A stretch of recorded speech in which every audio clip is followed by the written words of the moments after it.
Press वार्ता गन्ने पे मंत्री जी का बयान आया कि गन्ना मूल्य हर साल नहीं बढ़ता। ये बड़ा दुखदाई है और इससे गन्ने का किसान दुखी है।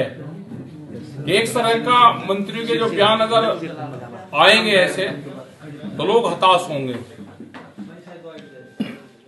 400 से गन्ने की कहा था कि 400 से ज्यादा हम गन्ने का रेट देंगे, वो नहीं दिया। हमने कहा भाई 400, हमारी डिमांड 500 है, सरकार ने 400 कहा, इसको 450 मान लो। 450 रुपए के आसपास सरकारों को देना चाहिए।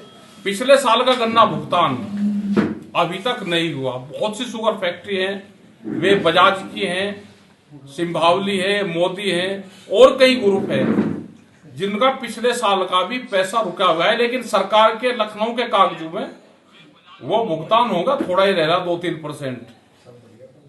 ये हमारा इशू है।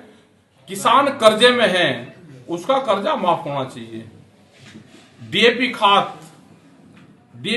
नहीं मिल रहा, लेकिन अगर कोई लेता है तो ब्लैक मार्केट हो रही, और उसके साथ में नैनो यूरिया देते हैं। नैनो यूरिया ये पता चला है, ऑथेंटिक जानकारी तो नहीं है, कि ये किसी भारत सरकार के किसी बड़े मंत्री की ये खाद की फैक्ट्री है, ये जबरदस्ती किसान को दिया जा रहा।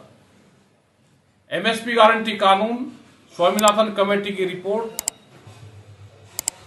ये सारे हमारे इशू हमारे हैं।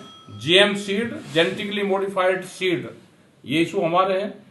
इन्हीं पे ही प्रेस के लोगों से बात कर रहे हैं और सब जगह जो मीटिंग चल रही है इन्हीं इशू को लेकर हम आगे चल रहे हैं। अच्छा ठीक है साहब, आपके अमेंडमेंट बिल, प्राइवेट बिजली जा रही है, चाहे वो राजस्थान की हो, वहां पर मूवमेंट चल रहे हैं, या उत्तर प्रदेश की हो, हम जो कर्मचारी हैं उनके बिजली के, हम उस कमेटी के साथ में हैं। अभी स्मार्ट मीटर लगाए जा रहे हैं, इसमें भी बहुत सारे कर्मचारी हटाए जाएंगे। कर्मचारी मूवमेंट करेंगे, हम उस कर्मचारियों के साथ में हैं। मोदी जी कहते हैं किसानों की सरकार है पूरी तरह। किसानों की सरकार जब से आंदोलन हुआ, वो बोलते तो हैं, आंदोलन से ये फायदा हुआ है कि भारत सरकार हो या स्टेट गवर्नमेंट हो, उनके मंत्री हो या मुख्यमंत्री प्रधानमंत्री हो, वे जब बोलते हैं तो किसान का नाम लेते हैं, काम नहीं करते। धरातल पे कोई काम नहीं है।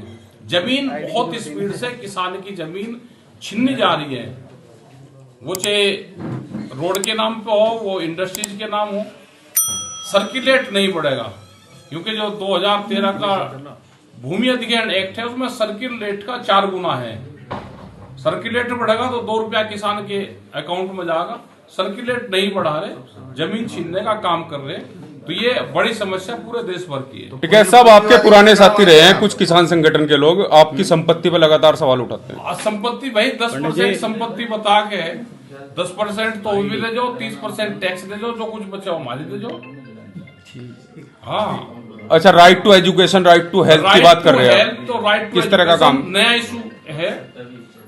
जब स्कूलों को, जो प्राइवेट स्कूल है उसको 20% बच्चे, जो गरीब बच्चे हैं, उनको पढ़ाने का अधिकार है, उसमें राइट टू एजुकेशन में है ये। लेकिन मानक इतने कर देते हैं, वे पूरे नहीं हो पाते।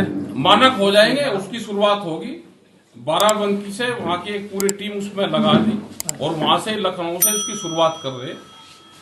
और ये राइट टू एजुकेशन और राइट टू हेल्थ, इन इशू पर हम काम करेंगे। अच्छा ठीक है साहब, संभल में हिंसा हुई, उस पर क्या कहेंगे आप? अभी और होगी, देश में बहुत से संबल बनेंगे, क्योंकि उससे वोट मिल रही है, लोकतंत्र देते हैं तो उससे वोट मिल रही है, तो बहुत से संबल देश में बनेंगे।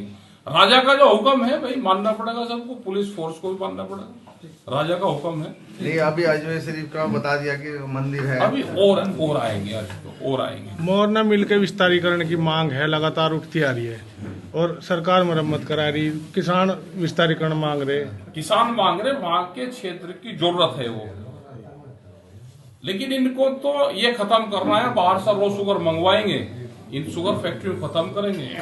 ये तो किसान संगठन काम कर रहे हैं, इतनी थोड़ी बहुत बातचीत चल रही, नहीं तो सरकार का कोई एजेंडे में शुगर मिल, किसान, मजदूर, आदिवासी कुछ नहीं है। जैसे छत्तीसगढ़ में मुख्यमंत्री आदिवासी बनाया और हसदेव के जंगलों को काटा जा रहा वहां। यहाँ पे भी किसानों की जमीन छीन रहे जंगलों के नाम पे। तो देश में एक बड़े आंदोलन की फिर जरूरत है। मुजफ्फरनगर शहर में पेड़ काटे जा रहे हैं, नाम है चौड़ीकरण का के वपर रोड चौड़ीकरण होगी शुक्रताल तक, लेकिन शहर के अंदर के पेड़ काट दिए हरे हरे। जो बेचने के जो ठेकेदार हैं वो सब मिली भगत कर, ठेकेदार, अधिकारी और नेता सब मिले हुए हैं। इनको कोई लगाव किसी चीज से नहीं है। तो आप लोग आवाज क्यों नहीं उठा रहे जी इस पर? आवाज हम तो उठा रहे हैं, आप छापते रहो तो हमारी आवाज उठती रहेगी।